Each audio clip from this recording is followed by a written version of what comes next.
Eh, Bien, en la vez anterior eh, me atreví a conversar esta idea de que en qué creen los ateos, que es una cosa más o menos,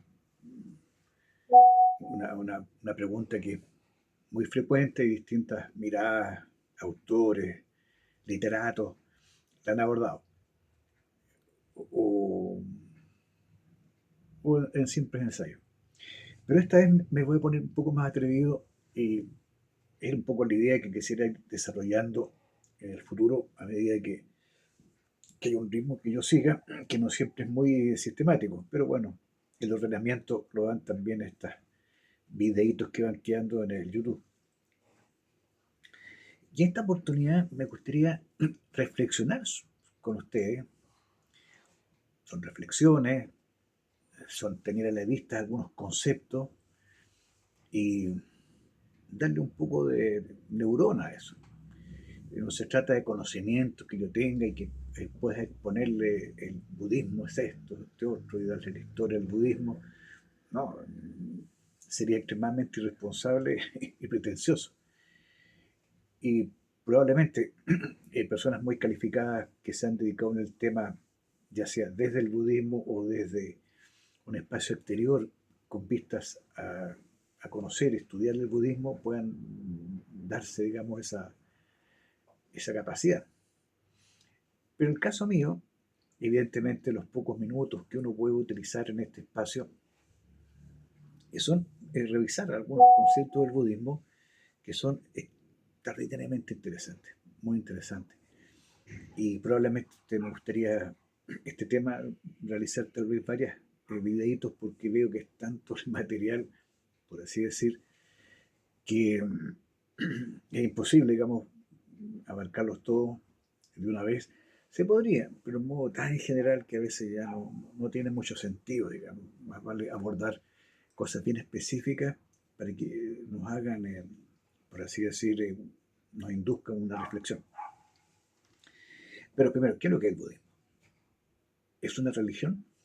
Bueno, en general lo que yo he leído, eh, por budismo se debe entender una religión y a la vez una filosofía. Yo lo entiendo como una disciplina y un cómo entender, un cómo vivir y qué es la vida. Eso, a lo menos a mí, eso es lo que me,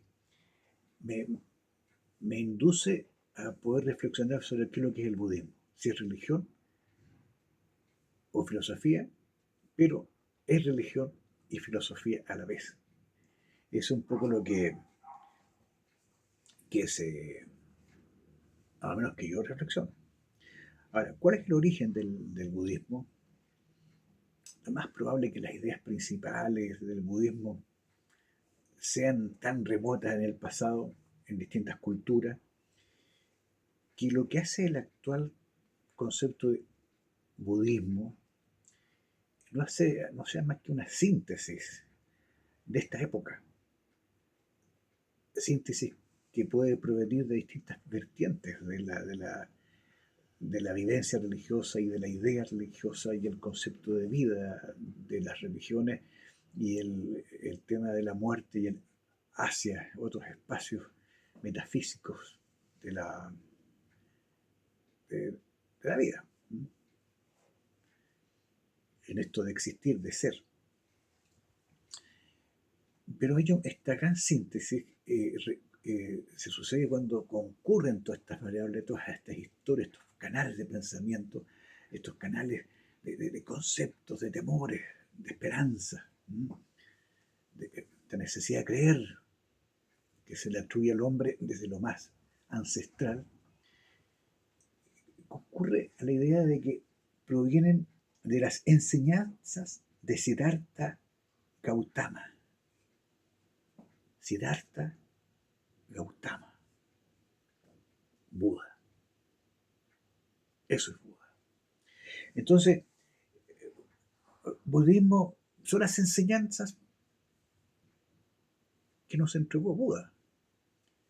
todo lo que vino de su reflexión, de su pensamiento, si se quiere decir, de su, no quiero decir prédica, no me gusta eso, eh, de su creer o sentir en el seno del pensamiento y expresarlo, compartirlo.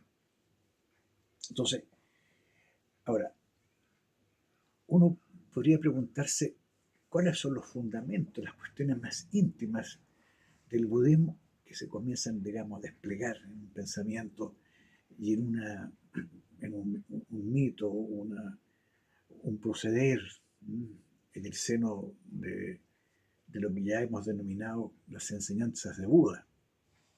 Pero ¿cuáles son los pilares de ese pensamiento? En el cual después viene todo un desarrollo histórico en distintas culturas que también localizadas en lo que es el planeta. Se dice que serían tres las grandes creencias fundamentales, creencias o conceptos en los cuales se desenvuelve o se expresa este pensamiento. Una son las cuatro nobles verdades. Las cuatro nobles verdades. Es decir, habrían muchas verdades, y verdades que están caracterizadas, están generalizadas, están ordenadas. Pero estas verdades budistas, al ser tratadas de nobles verdades, serían, porque no dice que son las principales ni son las primeras, sino que nobles, la nobleza. Sería algo así como eh, lo, lo, lo exquisito, lo que está en un ámbito, que circula en un ámbito, ¿ya? Superior. ¿Mm? Quizás por ahí viene este concepto de los nobles, ¿sí? Pero pues, el concepto noble acá se entrega y sálvese quien pueda, probablemente esto es una traducción, que a lo mejor como traducción no es muy exitosa, pero bueno, las cuatro nobles verdades. El otro es el noble camino de óctuple, óctuple, óctuple. Y el karma, la reencarnación, y después vendrían otras como la impermanencia, la no yo, la compasión y la sabiduría, la meditación y la mindfulness y el nirvana. Serían por ende otras cuatro eh, conceptos centrales en esta creencia eh, a través del cual se expresa el budismo. Bueno, ustedes entenderán que no es mi propósito escarbar en cada una de estas, pero sí me gustaría al menos darle una vuelta de tuerca, como se dice, y podemos dejar para otro video las siguientes, porque es fundamental partir de esto, de cuál es lo central en el budismo. Veamos nada más que las cuatro nobles verdades. Después podemos ver en nuestros videitos las otras.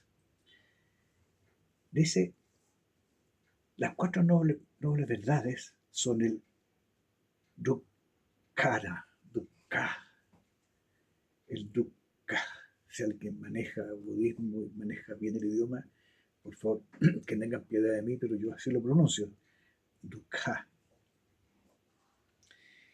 Que dice que existir es sufrir. La existencia es sufrimiento. Esta idea también la toman otras religiones, ¿no? Creo que el mismo cristianismo nos induce a eso. El Cristo, el vínculo con Dios, ¿cierto? Sufre y muere bajo sufrimiento, bajo el azote, bajo la crucificación. Eh, Está presente incluso en la prédica cristiana, está este tema del sufrimiento, del, eh, ser fuerte ante el sufrir. Y esto está en el budismo. La existencia es sufrimiento. Es existencia es lo mismo que sufrir. Hay un todo. Existir es sufrir. También habría que ver más en detalle qué se entiende por sufrir. Porque uno podría entender que sufrir es el dolor, pero probablemente el sufrir tenga un concepto de mucho desarrollo y que significa algo más abstracto y que es necesario darle más vuelta. Dejemos eso en suspenso porque la existencia del sufrimiento eh, nos obliga a tener que entender, bueno, primero qué entendemos por existencia. Y la existencia es desde el primer suspiro hasta el último suspiro de la vida de un hombre, eh, o es, y qué es lo que es sufrimiento. El existir, el estar aquí, ahora.